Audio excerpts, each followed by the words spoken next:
आज हम पढ़ेंगे रुचिरा द्वितीयो भाग, कक्षा 7 के लिए संस्कृत की पाठ्य पुस्तक रुचिरा का द्वादश पाठ, 12वां पाठ विद्याधनम, विद्या रूपी धन। सबसे पहले इस पाठ का हम अनुवाद करेंगे। न चौरहार्य न च राजहार्य न भ्रातृभाज्यम न च भारकारी व्यये कृते वर्धत एव नित्यम विद्याधनम सर्वधन प्रधानम। इस पाठ के माध्यम से विद्या की महिमा बताई गई है और ये जो श्लोक हैं ये नीति शतक से लिए गए हैं और इसमें विद्या की महिमा को बताते हुए कहा गया है कि विद्या ऐसा धन है जो कि न चौरहार्य, ना तो जिसे चोर चुरा सकते हैं या ना तो वह चुराने योग्य है, न च राजहार्य, न ही राजा के द्वारा हरण करने योग्य है। इसका अर्थ है ना तो जिसे चोर चुरा सकते हैं, ना ही जिसे राजा हरण कर सकता है, न भ्रातृभाज्यम न च भारकारी, और ना ही भाइयों में बांटी जा सकती है। जिस प्रकार से पिता की संपत्ति भाइयों में बांट दी जाती है, किंतु विद्या एक ऐसा धन है जो भाइयों में भी नहीं बांटा जा सकता। न च भारकारी, और ना ही उसका कुछ भार होता है। जैसे किसी भी धन का, जब हम कोई भी धन अपने पास रखते हैं तो उसे जब उठाते हैं तो उसमें वजन होता है, भार होता है, किंतु विद्या एक ऐसा धन है जिसमें कोई भार नहीं है, कोई वजन नहीं है। चाहे आप कितनी भी विद्या अपने पास रखें, वह बिल्कुल भी आपको बोझ नहीं लगेगी। व्यय कृते वर्धत एव नित्यम, और विद्या धन का सबसे बड़ा ये जो महत्व है वो ये है कि अन्य धन तो खर्च कर देने पर समाप्त हो जाते हैं, कम हो जाते हैं, किंतु विद्या रूपी धन एक ऐसा धन है जो धीरे धीरे व्यय करने पर और अधिक बढ़ता जाता है। व्यय करने पर, खर्च करने पर कम नहीं होता है, बल्कि लगातार बढ़ता जाता है। विद्या धनम सर्व धन प्रधानम, यानी विद्या रूपी धन सभी धन में प्रधान धन माना गया है। तो इसका हम अनुवाद लिखेंगे कि प्रस्तुत श्लोक में विद्या की महिमा बताते हुए कहा गया है कि विद्या रूपी धन ना चोरों द्वारा चुराया जा सकता है, ना राजा द्वारा हरण किया जा सकता है, ना भाइयों में बांटा जा सकता है, और ना ही यह भारकारी होता है, या ना ही इसमें कोई भार होता है, और यह व्यय करने पर निरंतर बढ़ता रहता है। विद्या रूपी धन सभी धनों में प्रधान धन है। दूसरा है विद्या नाम नरस्य रूपम अधिकम प्रच्छन्न गुप्तम धनम विद्या भोग करी यश सुख करी विद्या गुरु नाम गुरु विद्या बंधुजनो विदेश गमने विद्या परा देवता विद्या राज सुपूज्यते न धनम विद्या विहीनः पशु। इसमें भी विद्या की महिमा बताते हुए कहा है कि विद्या कैसी है। विद्या मनुष्य के रूप को बढ़ाने वाली है, यानी विद्या नाम नरस्य रूपम अधिकम, विद्या मनुष्य के स्वरूप सौंदर्य को बढ़ाने वाली है। और प्रच्छन्न गुप्तम धनम, और गुप्त धन है जो किसी के द्वारा भी छीना नहीं जा सकता, अत्यंत गुप्त धन है। विद्या भोग करी, विद्या भोग के साधन को उपलब्ध करवाने वाली है, यानी भोग करने योग्य जितने भी साधन है वह विद्या द्वारा उपलब्ध करवाए जाते हैं। यश है, यश देने वाली है, और सुख करी, सुख देने वाली है। विद्या गुरु नाम गुरु, विद्या गुरुओं की भी गुरु है।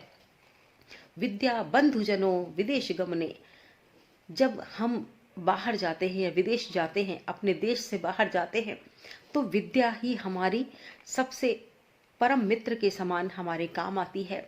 विद्या परा देवता, और विद्या ही देवता के समान है। विद्या राज सुपूज्यते न ही धनम विद्या विहीन है पशु, और कहा गया है कि विद्या ही राजाओं द्वारा भी पूजी जाती है, न कि धन। विद्या से विहीन मनुष्य पशु के समान है, विद्या रहित मनुष्य पशु के समान है। अब आगे विद्या की महिमा बताते हुए कहा गया है कि केयूरान विभूषन्ति पुरुषम हारा न चंद्रोज्ज्वला न स्नानम न विलेपनम न कुसुमम न अलंकृता मूर्धजा वाण्येका समलंकरोति पुरुषम या संस्कृता धार्यते क्षीयन्ते अखिल भूषणानि सततम वाग्भूषणम भूषणम। यानी विद्या को सबसे बड़ा, सबसे सुंदर आभूषण बताते हुए इस श्लोक में कहा गया है कि केयूरा न विभूषन्ति। केयूराहा यानी बाजूबंद, बाहों में पहनने वाला जो अलंकरण होता है उसे बाजूबंद कहते हैं, और स्त्रियां इसे धारण करती हैं तो कहते हैं कि केयूरा न विभूषन्ति, बाजूबंद भी विभूषित नहीं होता, सुंदरता को नहीं बढ़ाता है। और पुरुषम हारा न चंद्रोज्ज्वला, और ना ही पुरुष की सुंदरता को बढ़ाने वाला चंद्रमा के समान उज्ज्वल हार ही है। न स्नानम, ना ही स्नान करके हम सुंदर बनते हैं, न विलेपनम, ना ही हम ऊपर से जिस प्रकार से हम लेप इत्यादि करके सौंदर्य को बढ़ाते हैं, यानी फेस पैक इत्यादि लगाते हैं, तो उससे भी हमारा सौंदर्य नहीं बढ़ता। न कुसुमम न अलंकृता मूर्धजा, और ना ही पुष्पों से सुसज्जित होने पर, और ना ही पुष्पों के से अलंकृत बालों से ही हम, चोटी से ही या वेणी से ही हम सुसज्जित होते हैं, बल्कि वाण्य का समलं करोति, मनुष्य को यदि अलंकृत करने वाली है तो वह उसकी वाणी है। एकमात्र वाणी से ही हम अलंकृत होते हैं। पुरुषम या संस्कृताधार्यते, यानी पुरुष या व्यक्ति वाणी से ही अलंकृत होता है, और ऐसी वाणी से अलंकृत होता है जो संस्कृत आधार्यते, जो हमारे संस्कारों से युक्त होती है, ऐसी वाणी से ही मनुष्य अलंकृत होता है। कहते हैं कि क्षीयन्ते अखिल भूषणानि, क्षीयन्ते अखिल भूषणानि, समाप्त हो जाते हैं, नष्ट हो जाते हैं सभी आभूषण, किंतु सततम वाग्भूषणम भूषणम, लेकिन वाणी रूपी आभूषण कभी भी समाप्त नहीं होता है। वाणी रूपी आभूषण हमेशा हमेशा व्यक्ति के सौंदर्य को अलंकृत करता रहता है। तो इस श्लोक में वाणी के सौंदर्य को बताया गया है, और वाणी को सभी आभूषणों में सर्वश्रेष्ठ बताया गया है। अब है विद्या नाम नरस्य कीर्तिम अतुला, भाग्य क्षये चाश्रये धेनु काम दुधा, रतिश्च विरहे नेत्रे तृतीयम सचा चसा, सत्कारायतनम कुलस्य महिमा रत्नेर्बिना भूषणम, तस्माद अन्यमुपेक्ष्य सर्व विषयम विद्याधिकारम कुरु। यानी इसमें बताया गया है कि विद्या एक ऐसी चीज है जिसे प्राप्त करने के लिए अगर हमें सब कुछ भी छोड़ना पड़े, अन्य कई चीजें छोड़नी पड़े, तो निश्चित रूप से छोड़ देनी चाहिए, क्योंकि विद्या सर्वोपरि है, सबसे महत्वपूर्ण है। तो कहते हैं विद्या नाम नरस्य कीर्तिम अतुला, यानी विद्या मनुष्य की कीर्ति को बढ़ाने वाली है, यानी अतुल कीर्ति, अपरिमित कीर्ति को बढ़ाने वाली है। और भाग्य क्षय चाश्रय, कहते हैं यदि भाग्य भी हमारा साथ न दे तब भी विद्या हमारे लिए आश्रय के समान है, विद्या हमें आश्रय प्रदान करती है। और धेनु काम दुधा, यहाँ दुघा लिखा हुआ है, दुघा नहीं है, ये दुधा है, यानी धेनु काम दुधा, काम धेनु के समान जो विद्या है वह धेनु काम दुधा, यानी काम धेनु के समान, समस्त कामनाओं को पूर्ण करने वाली गाय के समान विद्या है। और रतिश्च विरहे, और किसी विरही व्यक्ति के लिए प्रेमिका के समान है, प्रेम के समान है। नेत्रम तृतीयम चसा, और तीसरे नेत्र के समान है। हर मनुष्य के पास दो नेत्र होते हैं, किंतु जिस व्यक्ति के पास विद्या रूपी नेत्र होता है वह एक अलग ही दृष्टिकोण रखता है, और प्रत्येक वस्तु को, व्यक्ति को और सामाजिक स्थितियों को वो समीक्षात्मक दृष्टिकोण से देखता है, एक अलग नजरिए से देखता है। तो इसलिए कहा गया है कि विद्या जो है वो तृतीय नेत्र के समान है। सत्कारायतनम कुलस्य, कुल की महिमा बढ़ाने वाला है। और रत्नेर बिना भूषणम, यानी बिना रत्नों का आभूषण है, बिना रत्नों के ही हमें सुसज्जित करती है। जिस प्रकार से रत्नादि से हम अलंकृत होते हैं, उसके रत्नादि के हार इत्यादि बनाकर हम अपने आप को अलंकृत करते हैं, किंतु वह कहते हैं कि रत्न के बिना ही, रत्नों के बिना ही वह हमें विभूषित करती है। तस्मात् अन्य उपेक्ष्य, इसलिए सभी चीजों की उपेक्षा करके, सब चीजों को छोड़कर, सर्व विषयम, सब प्रकार के विषयों को, यानी विषय जिनमें हम लिप्त होते हैं, उन समस्त विषयों को छोड़कर विद्या अधिकारम कुरु, विद्या पर अधिकार हमें करना चाहिए, या विद्या प्राप्त करने का निरंतर प्रयास करना चाहिए। ये है विद्याधनम पाठ का अनुवाद, जिसमें विद्या की महिमा के बारे में बहुत ही विस्तृत तरीके से अलग अलग प्रकार से बताया गया है।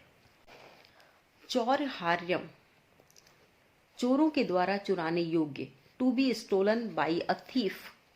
राजहार्यम, राजा के द्वारा छीनने योग्य, to be attacked by a king.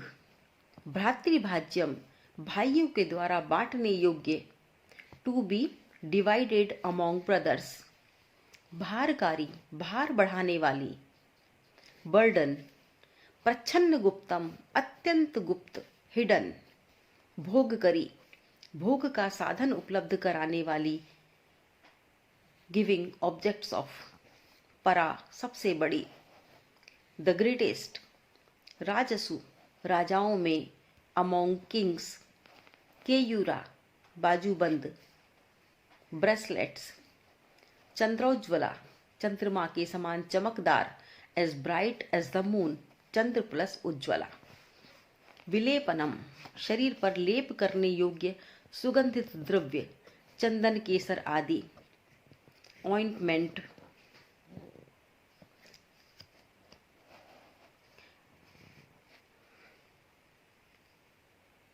अब है नालंकृता, नहीं सजाया हुआ।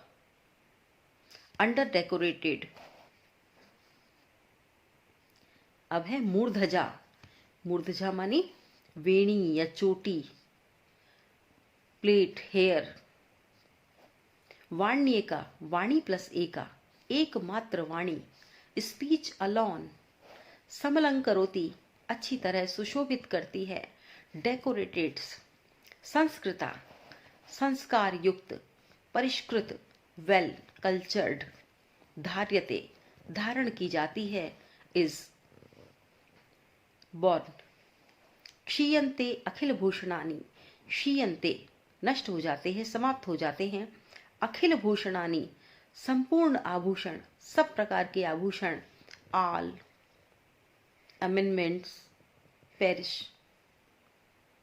क्षीयन्ते खलु भूषणानि, यानी संपूर्ण आभूषण नष्ट हो जाते हैं। भाग्य क्षय, अच्छे दिन बीत जाने पर, यानी भाग्य के क्षय हो जाने पर, भाग्यहीनता की स्थिति में। When good days and. आश्रय मानी सहारा, हेल्पर, जिसका हम आश्रय ले सकें। काम दुधा, इच्छानुसार फल देने वाली। काम दुघा नहीं है, काम दुधा है, इच्छानुसार फल देने वाली। yielding all desired objects। सत्कारायतन, सम्मान का केंद्र या समूह। सत्कार आयतनम, सत्कार यानी सम्मान, और आयतनम स्थान या केंद्र। तो सत्कार आयतनम, सत्कार का समूह या केंद्र। सत्कार गृह जिसको कह सकते हैं। Store house of respects. रत्नेर बिना, रत्ने बिना, रत्नों से रहित, रत्नों के बिना। Without jewels. विद्याधिकारम, विद्या प्लस अधिकारम, विद्या पर अधिकार। Mastery over learning. तस्मात् अन्य उपेक्षम, यानी तस्मात् अन्यम उपेक्ष्य, अतः दूसरे सबको छोड़कर। Therefore giving up others. अब है इसके अभ्यासार्थ प्रश्न। पहला प्रश्न है, उपयुक्त कथनानाम समक्षम आम, अनुपयुक्त कथनानाम समक्षम न इति लिखत। यानी जो उपयुक्त कथन है, सही कथन है, उनके आगे तो आपको आम लिखना है, यानी हाँ। और अनुपयुक्त कथन है, गलत कथन है, उनके सामने आपको लिखना है न। न मतलब नहीं। तो पहला है विद्या राजसु पूजते, किम विद्या राज्यसु पूजते। आम, हाँ। क्या विद्या राजाओं में पूजी जाती है? आम, हम आम लिख देंगे इसके आगे। फिर है वाक् भूषणम भूषणम न, क्या वाणी का आभूषण आभूषण नहीं है? यह गलत है, तो हम लिख देंगे न। अब है विद्याधनम सर्वधनेषु प्रधानम, विद्या धन सभी धनों में प्रधान धन है, क्या ये बात सही है? हाँ, आम। अब है विदेश गमने विद्या बंधुजन न भवति, किमिदम सत्यम? न, विदेश गमने विद्या बंधुजन भवति इति असत्यम, तो हम लिख देंगे न। अब है सर्व विहाय विद्याधिकारम कुरु, क्या ये बात सही है? क्या ये सही बात कही गई है कि सब कुछ छोड़कर हमें विद्या पर अधिकार करना चाहिए? बिल्कुल सही है, आम। इति सत्यम इति उपयुक्तम, इसलिए हमने इसको आम लिख दिया।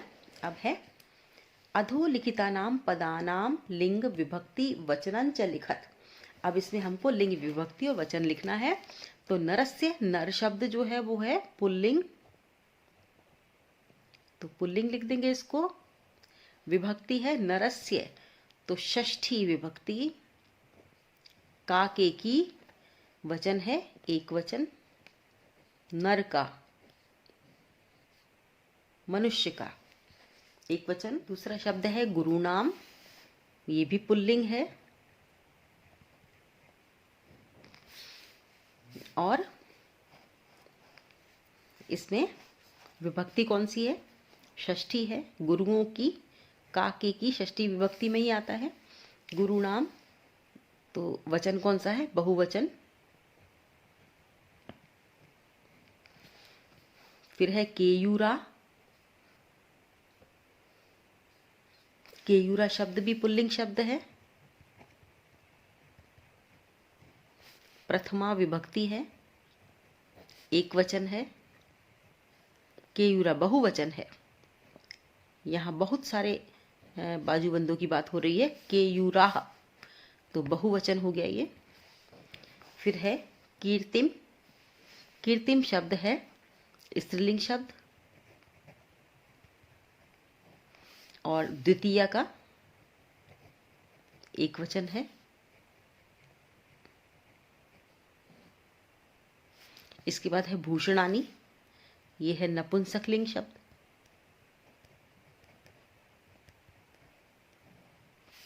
और प्रथमा विभक्ति है,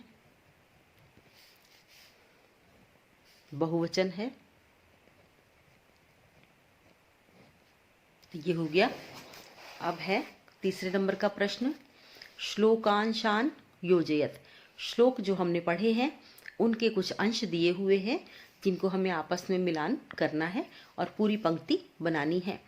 तो विद्या राजसु पूज्यते न तो धनम विद्या विहीनः पशु, तो हमने जो पढ़ा है तो हमें आगे की पंक्ति स्वतः ही याद आ जाती है। नहीं आती तो हम इसमें से देख सकते।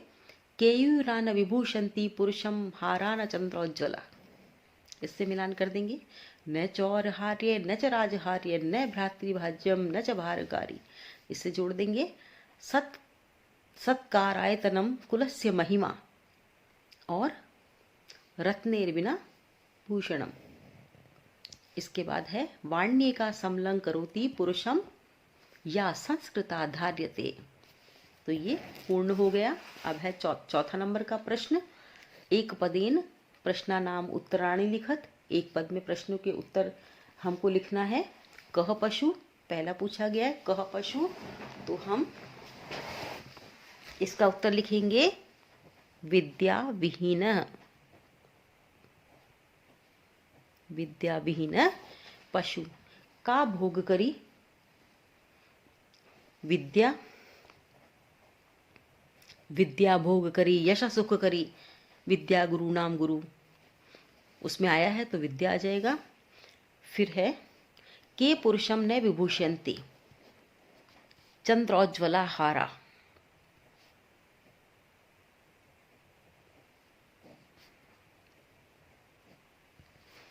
केयूरा न विभूषन्ति पुरुषम हारा न चंद्र उज्ज्वला, तो चंद्रोज्ज्वला हारा पुरुषम न विभूषयन्ति। एक का एका पुरुषम समलं करोति, वाणी एका पुरुषम समलं करोति। तो हम लिख देंगे वाणी कानि क्षीयन्ते सर्वाणि भूषणानि या अखिल भूषणानि, अखिल भूषणानि क्षीयन्ते। श्लोक में आया है क्षीयन्ते खलु अखिल भूषणानि। अब है रेखांकित पदानि अधिकृत्य प्रश्न निर्माणम कुरुता। तो जो रेखांकित पद हैं इनके आधार पर हमको प्रश्न निर्माण करना है। क है विद्या विहीन नरः पशु अस्ति। तो विद्या विहीन कः पशु अस्ति, विद्या से विहीन कौन पशु होता है। ख है विद्या राज्य सुपूज्यते, विद्या राजाओं में पूजी जाती है। तो का राज्य सुपूज्यते। ग है चंद्रोज्ज्वला हारा पुरुषम न अलंकुर्वन्ति। तो चंद्रोज्ज्वला के पुरुषम न अलंकुर्वन्ति। फिर है घ वाला पिता हिते नियुक्ते, पिता हिते नियुक्ते। तो कै हिते नियुक्ते। इसके बाद है विद्याधनम सर्वधनम प्रधानम। तो विद्याधनम कीदृशम धनम अस्ति, कीदृशम धनम अस्ति। फिर है विद्या दिक्षु कीर्तिम तनोति, विद्या कुत्र कीर्तिम तनोति। यानी विद्या कहाँ कीर्ति बढ़ाती है, यानी विद्या समस्त दिशाओं में कीर्ति बढ़ाती है, प्रसिद्धि बढ़ाती है। तो ये प्रश्न निर्माण हुआ। यहाँ प्रश्न में जो पूर्ण विराम लगा हुआ है, इस पूर्ण विराम को हटा देंगे उत्तर में, और जब हम उत्तर वाला वाक्य लिखेंगे उसके आगे हम प्रश्नवाचक चिन्ह सभी वाक्यों में लगा देंगे। अब है पूर्ण वाक्येन प्रश्नानाम उत्तराणि लिखत। गुरु नाम गुरु का अस्ति। तो हम लिख देंगे गुरु नाम गुरु विद्या अस्ति। अब है कीदृशी वाणी पुरुषम समलं करोति। तो संस्कृता वाणी पुरुषम समलं करोति।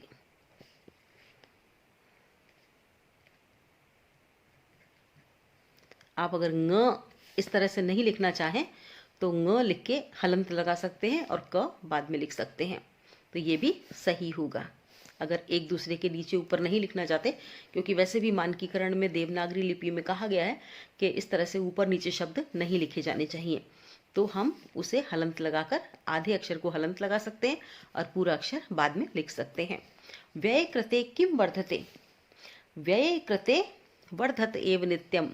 तो व्यय कृते विद्याधनम वर्धते, व्यय कृते विद्याधनम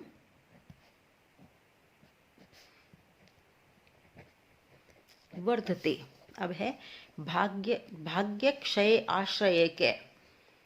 तो भाग्य क्षय आश्रय विद्या, भाग्यक्षय आश्रय के भाग्यक्षय आश्रय विद्या भवति। अब है मंजूषात पुल्लिंग स्त्रीलिंग नपुंसकलिंग पदानि चित्वा लिखत। अब हमको इस मंजूषा में से पुल्लिंग स्त्रीलिंग और नपुंसकलिंग शब्द छांटने हैं। तो जिस प्रकार से हारा पुल्लिंग शब्द है, अलंकृता स्त्रीलिंग शब्द है, भूषणम नपुंसकलिंग शब्द है, इसी प्रकार से हमें इसमें से छांटना है। तो विद्या स्त्रीलिंग शब्द है, धनम नपुंसकलिंग शब्द है, संस्कृता स्त्रीलिंग शब्द है, सततम सततम नपुंसकलिंग शब्द है। अब आ गया कुसुमम कुसुमम शब्द भी नपुंसकलिंग शब्द है। इसके बाद है मूर्धजा। मूर्धजा शब्द पुल्लिंग शब्द है। फिर है पशु। पशु भी पुल्लिंग शब्द है। फिर गुरु। गुरु भी पुल्लिंग शब्द है और रति स्त्रीलिंग शब्द है। तो इस प्रकार से हमने शब्दों को छांट लिया। तो ये थे हमारे पाठ 12 के प्रश्नोत्तर। हमने पाठ 12 का अध्ययन किया, इसका अनुवाद किया, शब्दार्थ जाने। इस पाठ से संबंधित यदि कोई भी बात आप मुझसे पूछना चाहते हो तो कमेंट बॉक्स में कमेंट करके आप मुझसे पूछ सकते हैं। और साथ ही जब आप अभ्यास प्रश्न करेंगे तो उसके साथ ही आपको इन श्लोकों को अच्छी तरह से याद करना चाहिए, क्योंकि ये श्लोक हमेशा आपकी परीक्षा में पूछे जाते हैं और 4 अंकों के आते हैं। तो यदि आप इसे अच्छी तरह से याद कर लेते हैं तो 4 अंक के जो श्लोक आते हैं, पाठ्य पुस्तक से श्लोक लिखने के लिए दिए जाते हैं, उनमें भी आप 4 अंक प्राप्त कर सकते हैं। धन्यवाद।